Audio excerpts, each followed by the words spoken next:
FCFS scheduling. अब इसमें हमने दूसरी कैटेगरी का क्वेश्चन लिया है FCFS शेड्यूलिंग का ही, जिसमें हमको अराइवल टाइम गिवन नहीं है। जैसे कि आप लोग इस टेबल में देख सकते हैं कि हमें नंबर ऑफ़ प्रोसेस गिवन है P1, P2 एंड P3 और उनके करस्पॉन्डिंग बस टाइम हमको गिवन है 24, 3 और 3, जिसमें हमें अराइवल टाइम गिवन नहीं है। तो जब भी हमें इस तरह के क्वेश्चन मिले तो हमें अज्यूम कर लेना है कि जो हमारा अराइवल टाइम होगा वो हमेशा ज़ीरो रहेगा, हमेशा ज़ीरो अराइवल टाइम। तो हम जब भी एज्यूम कर लेते हैं, क्योंकि जब हमको अराइवल टाइम गिवन नहीं होता है तो हम ये एज्यूम कर लेते हैं कि सब प्रोसेस जो भी हैं वो सब हमारे सेम टाइम पर अराइव हुई हैं, जो कि ज़ीरो टाइम पे। तो जब भी हम इनका गैंट चार्ट बनाते हैं तो गैंट चार्ट बनाते हैं हम इसका, तो ये ज़ीरो और ज़ीरो पे हमने देखा कि तीनों प्रोसेस अराइव हुई हैं।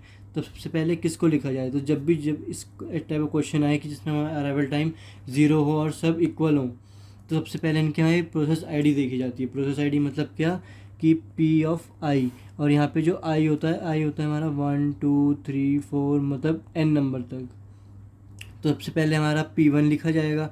तो मतलब कि जब भी अराइवल टाइम गिवन है तो हम फिर इसको प्रोसेस आईडी देखते हैं। प्रोसेस आईडी मतलब पहले हमारी P1 लिखा गया, फिर P2, फिर P3।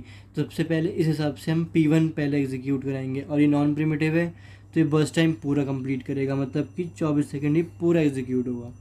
फिर P1 के बाद हमारी प्रोसेस आईडी आई P2, तो फिर ये P2 एग्जीक्यूट की जाएगी। P2 को एग्जीक्यूट कराया तो हमने यहाँ पे 3 सेकेंड्स और बढ़ा दिए, मतलब कि 27 हो गया, 27 सेकेंड्स। इसके बाद हमने P3 पे आए, फिर P3 आईडी आई तो इस प्रोसेस को लिखा, फिर ये 3 सेकेंड्स और एग्जीक्यूट कराया तो ये 30 सेकेंड हो गए। तो ये हमारा बन गया गैंट चार्ट। अब हम इससे रिलेटेड एक टेबल बनाएंगे। ये हो गया हमारा प्रोसेस, ये हो गई हमारी अराइवल टाइम, ये हो गया हमारा बस टाइम। ये हमारा P1, ये P2, ये P3। अराइवल टाइम हमने यहाँ पे अज्यूम कर रखा ज़ीरो है, क्योंकि सब इक्वल एक ही टाइम पे अराइव हुए हैं, और बस टाइम हमको गिवन था 24, 3 एंड 3। अब हम निकालेंगे कंप्लीशन टाइम और टर्न अराउंड टाइम और वेटिंग टाइम। तो कंप्लीशन टाइम निकालने के लिए हम देखते हैं पहले गैंट चार्ट को। तो P1 हमारा जो कंप्लीट हुआ है 24 सेकेंड पे हुआ है। फिर P2 को अगर हम चेक करें तो 27 सेकेंड में कंप्लीट हुआ है। फिर P3 को अगर हम चेक करें तो 30 सेकेंड में कंप्लीट हुआ है। तो ये हमारा कंप्लीशन टाइम आ गया हर एक प्रोसेस का।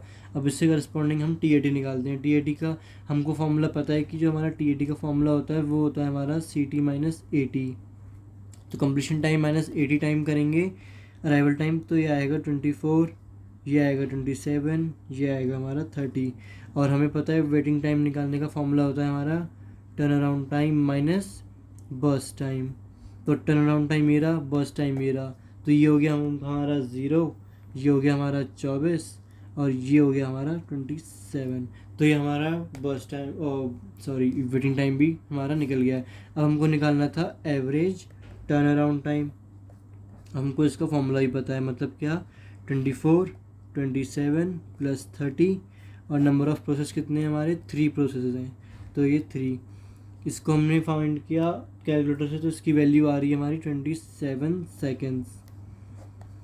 अब इसके बाद हम फाइंड करेंगे average waiting time. Waiting time found करने के लिए 0 प्लस 24 प्लस 27 डिवाइड बाई 3, क्योंकि नंबर ऑफ प्रोसेस हमारे 3 हैं इसलिए हमने डिवाइड किया 3 से एवरेज निकालने के लिए। अब हमारा फाइंड हुआ ये 17 सेकेंड्स।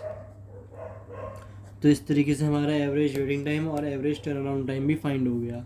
Thank you.